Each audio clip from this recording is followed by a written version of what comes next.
کہ جب بھی قانون سازیاں ہوتی ہیں تو عمومی طور پہ عوام کے مفادات کے تحفظ کو مد نظر رکھتے ہوئے کی جاتی ہیں، مگر ایسا لگتا ہے کہ شاید اس سسٹم کی مضبوطی کے لیے کام ہو رہا ہے۔ گو کہ اگر سسٹم بھی مضبوط ہوتا ہے تو کیا موجودہ ترامیم اس سسٹم کے تحت ہمیں استحکام کی طرف لے کر چلی جائیں گی، یا آپ کے ذہن میں بھی انتشار کو لے کے خدشات زیادہ ہیں؟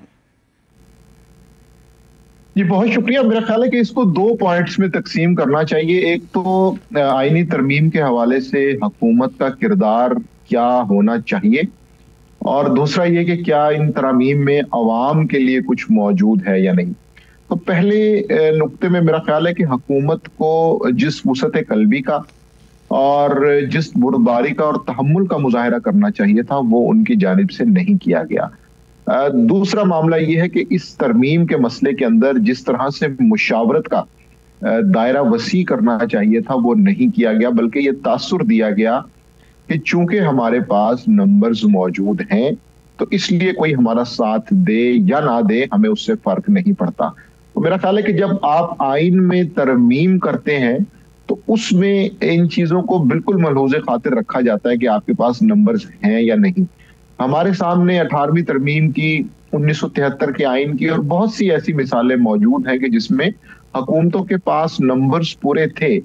لیکن انہوں نے فراخ دلی کا مظاہرہ کرتے ہوئے متفقہ طور پر قوانین کو منظور کروانے کی کوشش کی تاکہ آئین جو ہے وہ کسی اختلاف رائے کا یا مخالفت کا تقسیم کا شکار نہ ہو۔ تو پہلا مسئلہ تو یہ ہے اس ترمیم کے اندر کہ اس کے اندر ہمیں ایک بہت بڑی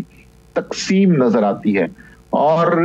ڈیفینیٹلی اس تقسیم کا مستقبل میں نقصان ہوگا کہ جب آپ کسی ترمیم کو متنازعہ بنا دیں یا متنازعہ طریقے سے اسے انٹروڈیوس کروائیں، اور جس کے بارے میں 4-6 مہینے سے پہلے سے یہ کہا جا رہا ہو کہ ہم یہ قوانین بنا دیں گے، مخصوص رجسٹروں کے فیصلے سے ہمیں فائدہ ہوا ہے، اب ایک فلڈ گیٹ آئے گا قوانین کا۔ دوسرا نقطہ اہم اس لیے کہ اس ترمیم کے مسئلے میں عوام کے لیے کیا کچھ موجود ہے۔ تو یہاں پر بھی ہمیں ایک نفی کا سامنا ہوتا ہے کہ ہمیں یہ جواب ملتا ہے کہ اس کے اندر عوامی مسائل کے حوالے سے چیزیں موجود نہیں ہیں۔ عدلیہ ہو، آئینی عدالت ہو، از خود نوٹس کا معاملہ ہو، ان پہ تو بات کی جاتی ہے، ترامیم لائی جاتی ہیں، لیکن لوئر جوڈیشری کے اندر، ضلعی عدلیہ کے اندر عوام کو روزمرہ کے جو مسائل کا سامنا کرنا پڑتا ہے، عوام کو مقدمات کے التوا کا، طوالت کا شکار جو معاملات ہیں ان کا سامنا کرنا پڑتا ہے، اس کے لیے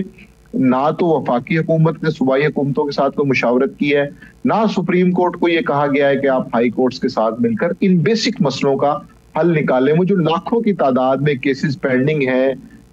وہاں پر پروسیکیوشن کے مسائل ہیں، ان کو درست نہیں کیا گیا۔ تو جب آپ ان چیزوں کو جو عوامی مفاد اور عوامی بھلائی اور بہتری سے متعلق ہے ان کو آپ ڈیفائن نہیں کرتے یا ان کے اوپر کام نہیں کرتے، اور مختلف جو شکیں ہیں جو گورنمنٹ سے متعلق ہیں ان پر کام کرتے ہیں، تو اس سے یہ تاثر مضبوط ہوتا ہے کہ بہرحال یہ شخصیات کے لیے قانون سازی کی جا رہی ہے، عوام کے لیے اس میں کچھ نہیں ہے۔ بالکل آپ یہ بجا فرما رہے ہیں ماجد نظامی صاحب، لیکن جس طرح سے آپ نے فلڈ گیٹ کی بات کی قوانین کے حوالے سے، تو مطلب یہ خدشات ابھی پھر سے دوبارہ سے سر اٹھا رہے ہیں کہ جیسے 26ویں کے بعد کہا گیا کہ 27ویں آئے گی، 27ویں آ گئی اور عین ممکن ہے یہ منظور بھی ہو جائے گی، کچھ ترامیم اس کے اندر ایڈ ہوں گی، کچھ نکل جائیں گی چیزیں، اور 28ویں کا راستہ بھی ہموار ہوگا۔ کیا ہمیں درست سمجھ پا رہی ہوں؟ جی بالکل، اس کی وجہ یہ ہے کہ سب سے پہلے اسمبلی کے اندر ہم نے 26ویں آئینی ترمیم میں ووٹس کا مسئلہ دیکھا کہ کس طرح سے ووٹ مینیج کیے گئے، لوگ راتوں کو لائے گئے۔ اب وہ مسئلہ حل ہو چکا ہے، اب گورنمنٹ کے پاس نمبرز پورے ہیں۔ تو جب نمبرز پورے ہیں اور ایک انفینشڈ ایجنڈا موجود ہے، 26ویں آئینی ترمیم میں ہم نے یہ باز گشت سنی کہ جی اس کو نوٹس پہ بھی ہو سکتا ہے معاملہ، اسی طرح ججز کی ٹرانسفر جو ہے اس کے مسائل بھی موجود ہیں، تو اس کے لیے پھر ایک نئی ترمیم لائی جائے گی۔ ابھی جو ہے وہ بیسک کام کیا جائے۔ और जब हम अब 27वीं आईनी तरमीम को सुन रहे हैं, अभी माजिद निज़ामी साहब, ये जो जजेस की भी आप बात कर रहे हैं, इसके अंदर भी हमें एक इख्तलाफ नजर आता है। गो कि ये मुमकिन है कि कानून को मद्देनजर रखते हुए मौजूदा सिस्टम के तहत की गई होगी जजेस के ट्रांसफर के हवाले से, लेकिन इसके अंदर भी एक शायबा उठता है, वो ये है कि शायद एक इंतकाम की नज़र से इसको देखा जा रहा है, इंतकाम की इसके अंदर से बू आ रही है। और दूसरा, जो आईनी अदालत की आपने बात की, तो सबसे बड़ा इख्तलाफ भी ये आ रहा है कि सुप्रीम कोर्ट के अलग से मुतवाज़ी एक आप आईनी अदालत खड़ी कर रहे हैं, मगर जो असल स्टेक होल्डर है जिनको ऑन बोर्ड लिया जाना चाहिए था, बदकिस्मती से उनको नहीं लिया गया। अब मेरा सवाल आपसे ये है कि आईनी अदालत जो तश्कील पाएगी, और उसके ऊपर पहले ही अनाउंस कर दिया गया, पता चल गया कि जी हुकूमत की तरफ से पहला बैच इसका जो है वो मुरतब किया जाएगा, तरतीब दिया जाएगा। अब जब पहले ही बैच के ऊपर जो है वो आप हुकूमत की छाप लगा देंगे, तो आप ये कैसे मुमकिन बनाएंगे कि वो अगले जो बैच होंगे या जिन केसेस का वो फैसला करेंगे या जिनके ऊपर प्रोसीडिंग्स होंगी, वो किसी भी हुकूमती असर से बालातर होकर आगे बढ़ेंगी? ये भी तो मसले मसाइल उठ गए ना। जी बिल्कुल, ये दोनों पॉइंट इंपॉर्टेंट इसलिए है कि जब हम इसको हल्का सा माजी से रिलेट करके देखें तो हमें ये पता चलता है कि जजिस की ट्रांसफर का जो मामला है या उससे मुतल्लिका जो चीजें हैं वो 26वीं आईनी तरमीम में बतौर गपशप तो डिस्कस की गई।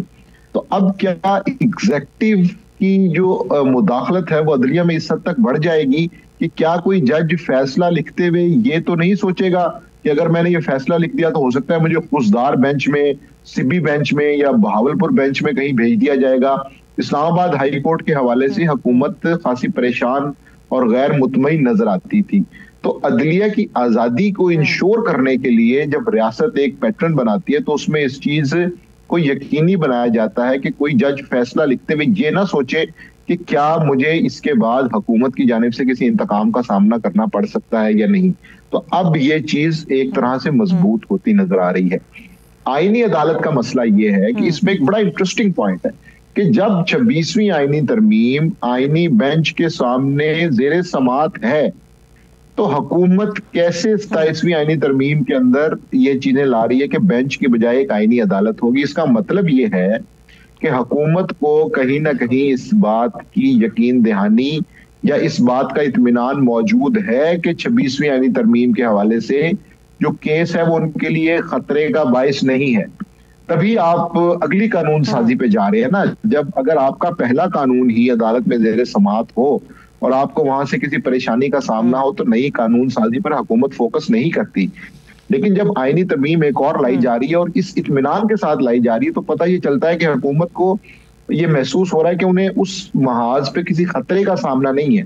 तो जब ये कॉन्फिडेंस आप लेके चलते हैं तो उससे फिर ये पता चलता है कि चीजों में कहीं ना कहीं मेलाफाइडी या बदनीयती का आंसर मौजूद है कि जिसके अंदर आप अपनी हुकूमत की चीजों को बिल्डिंग के लिए माजिद निज़ामी साहब, कॉन्फिडेंस